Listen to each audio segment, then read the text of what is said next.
A couple of years ago, me and my friend Harry were hanging out at his house. Harry and I were both incoming seniors in high school. Being high schoolers, we did a lot of stupid things. Now, when I first got to Harry's house, we sat on the couch in the basement and played Forza. Forza was actually a fairly popular game back then, and Harry was really good at it. If I recall correctly, he won every race against me. After playing Forza, we got kind of bored. I was actually about to leave Harry's house when he told me about this abandoned cinema a couple miles away. Apparently, it was abandoned 20 years ago. He said that very few people knew about the cinema, as it sat at a quiet dead end, secluded from the usual busy roads. He said we should go explore the cinema. I figured why not. At that point in our lives, it was common for us to sneak into different areas. We would often trespass into different areas around town and drink or smoke weed. I hopped in his car and started driving there. We took this sort of dirt road that had overgrown trees and shrubs on both sides. After a few minutes, we pulled into the rundown parking lot. My first impression of the building was small, very small, probably just a bit bigger than a gas station convenience store. I know, weird comparison. It also had vines growing all over it and boarded up windows. It was perfect to explore. We both got out and started looking for a way to enter the building. I had the front and one side, and Harry had the back and the other side. Now this is where the story gets creepy.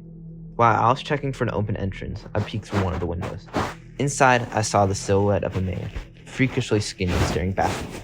I jumped back and screamed. When I told Harry about what I saw, he didn't believe me.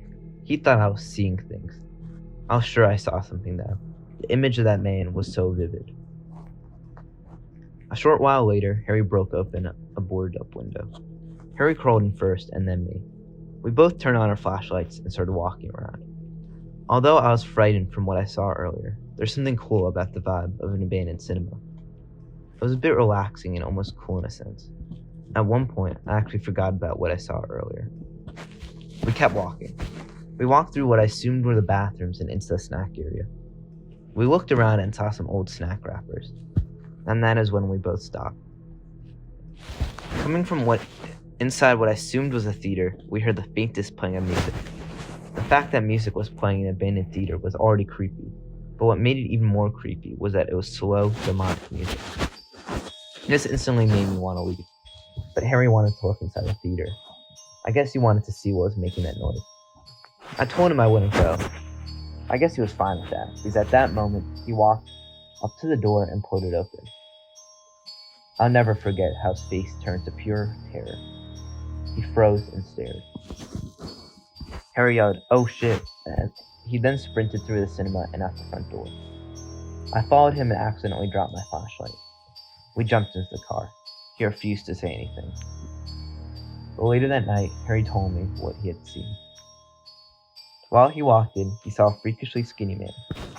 The man was dancing to this freaky, repetitive music, and his body was contorting spastically.